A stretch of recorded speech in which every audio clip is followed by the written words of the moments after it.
الحلو هنعمل الكريب. المقادير: 3 بيضات، ربع كيلو دقيق، نص كيلو لبن دافي، 100 جرام سكر، اداكو فانيليا، 100 جرام زيت، 50 جرام كاكاو، 100 جرام زبدة.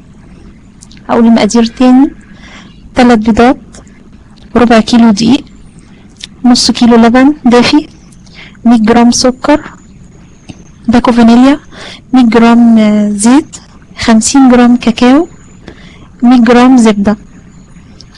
الحشو، المقادير: الحشو: التفاح بنقطعه مكعبات، 50 جرام زبدة، 50 جرام زبيب، 50 جرام سكر، 50 جرام قرفة.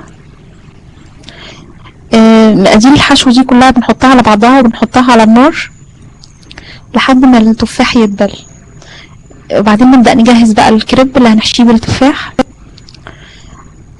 هنحط 3 بيضات وعليهم باكو الفانيليا، وبعدين عليه اللبن الدافي والسكر، بعدين الدقيق وال100 جرام زبدة، ونضربه بالمضرب لحد ما يمتزجوا كلهم مع بعض.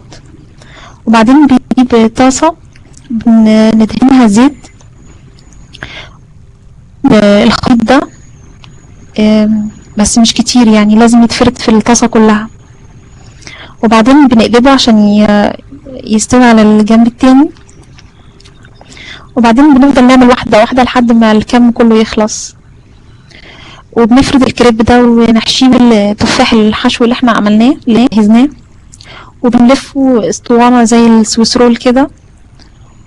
وبعد ما بنخلص الكم كله بنبدأ نقطعه بالهنا والشفا. وممكن الكريب نحشيه غير التفاح، ممكن شوكولاتة، ممكن مربى بس.